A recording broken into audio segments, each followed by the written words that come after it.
Breaking now, a home bursting into flames just over an hour ago. We're speaking with fire officials as they continue to fight the fire. Plus, an alleged hoarder house explodes. We're getting answers for neighbors as they try to find out who will clean up the mess.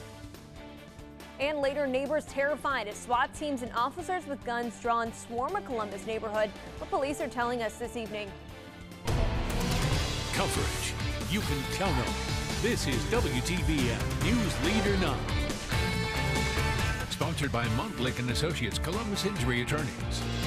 Hello, everyone, and thanks for sticking with us for coverage you can count on at 11. I'm Chandler Morgan. We're in the breaking news center tonight following a house fire in Seal, Alabama. That's just 20 minutes southwest of Columbus. Our Tony Sloan is live just off of Uchee Hill Highway tonight. Tony, are crews any closer to putting out that fire?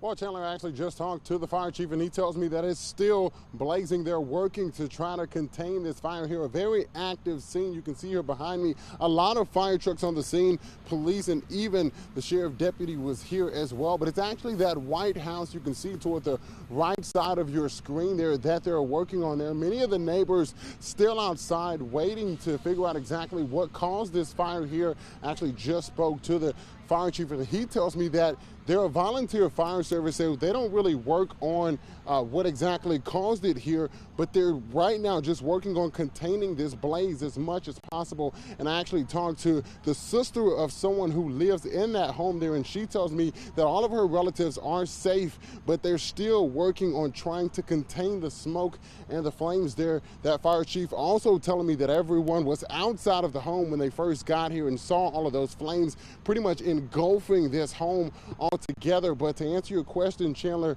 they're still working to try to get it contained as much as possible. They've been working for the last 45 minutes to an hour on this fire, and they say they're not sure exactly how long it's going to take before they're all wrapped up here. Chandler? Tony, thank you. Our crews were first on the scene tonight. We've been following this story since the moment it broke and updating you by the minute on Facebook. Here's a live look at our Facebook Live from earlier from our very own Tony Sloan. You can watch that full video on our WTVM News Leader 9 Facebook page. Switching gears now to our weather. We managed to get by today, a pretty dry Sunday. Here's a live look from our Alert Center Skycam over uptown Columbus. Looks beautiful out there tonight.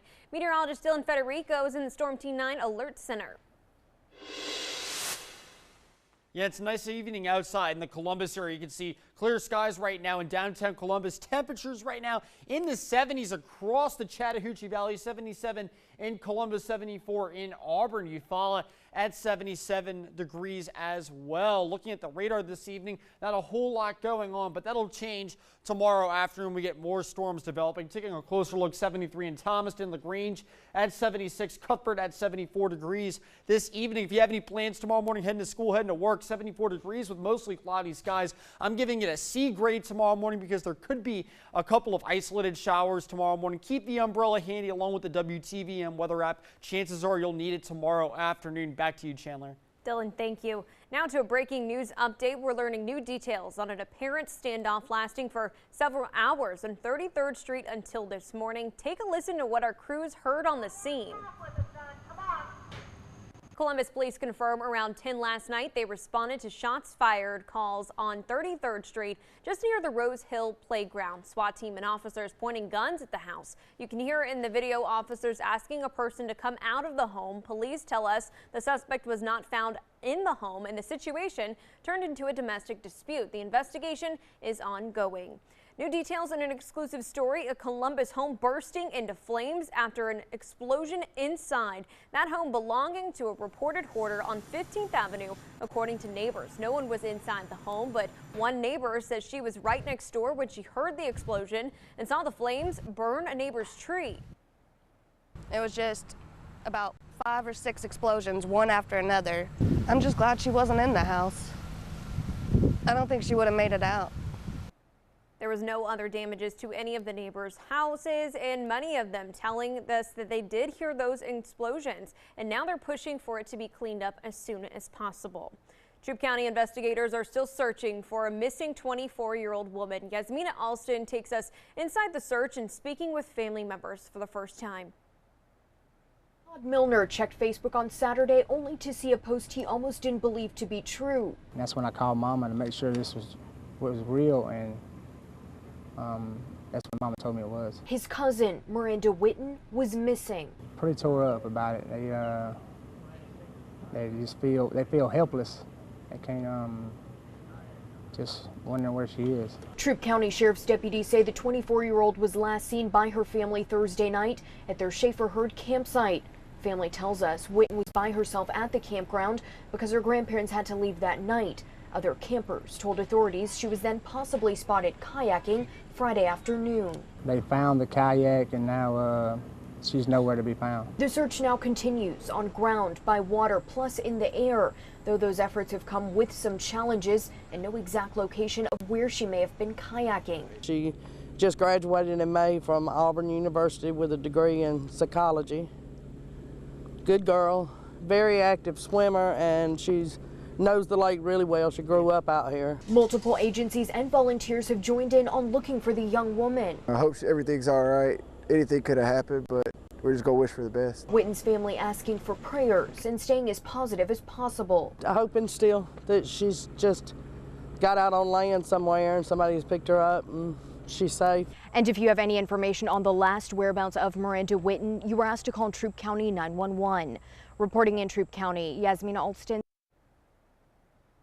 You can help find Miranda now by sharing her picture on social media. All you have to do is go to the News Leader 9 app and click share. Back in Georgia, state lawmakers and one-time primary candidate for governor says he does not have an issue if President Donald Trump used derogatory words describing race in the past. State Senator Michael Williams talking Saturday morning to CNN's Victor Blackwell. Williams also says he thinks it sets a bad example to hold President accountable for the mistakes he's made before taking office. To be clear, personally, it is always wrong. It is always wrong to use that word. But as the president today, he has not used that word. As the president today, he has not done that. To hold somebody accountable for something he did years ago, as our president today, I think it sets a bad precedent.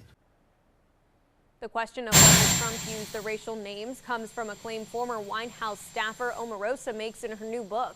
She says the President Trump used the slur on set of The Celebrity Apprentice. She goes as far to say as a recording of the incident exists.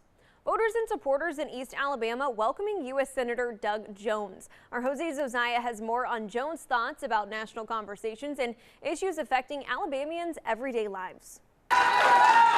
Senator Doug Jones traveling across the state, making a recent stop in Opelika to support Democrat Brian McGee, who's running for House District 38. In his first visit back to East Alabama since winning December's special election, Jones letting his constituents share their major concerns with him. News Leader 9 asking Jones for his take on several topics that could potentially affect all Alabamians. Jones sharing some of his thoughts on President Trump's proposed Space Force and the chances Huntsville would house the new branch. I think it needs to be studied. I think it needs to be looked at. Jones also making a point to say he isn't criticizing Trump's intent in exploring the frontier of space. It just didn't seem like he had personally given much thought, and it just kind of like, well, hey, that's a good idea. Let's give it a whirl. It's a lot more significant and long-term than that. Jones much more critical of the White House's ongoing trade battles with China and the European Union. After we got hurt so bad with NAFTA, we've adapted. We're really an exporting state, and so any trade war that is going to change that up is going to have the potential. And as details of the president's $12 billion plan to aid farmers is ironed out, Jones says he would prefer the White House adopt a measured approach in negotiating tariffs. And I'm not suggesting that we don't have tariffs or not look at this, especially with countries like China. It's ending up being a game of chicken or poker, as the case may be. That I'm gonna call this tariff and I'm gonna raise you $50 billion more. That's just not a good way to do it. In Opelika, Jose Zozaya for News Leader 9. Jones also telling News Leader 9 he's cautiously optimistic about his fellow Democrats' performance in November's midterm elections. Carter Monumental CME Church in Columbus hosting an evening of prayers for schools. The service was attended by members of the faith-based community. Prayers were said for the safety of students and to protect schools from violence in the world. Pastor Willett P. Waller says this type of community outreach is very important. Now, I know people say, well, I'm not a Christian, but if you've ever said, oh God, that's a prayer. Prayers are short. They don't have to be all drawn out. They can be just, thank you, Jesus. That's how simple prayer is. Muskogee County School Superintendent David Lewis also attended today's service. Along with prayer there was singing of hymns. A tragic story out of Colorado, the newest developments in a family's killings on the other side of the break. More rain's expected tomorrow afternoon. I'll have a full look at your forecast after the break.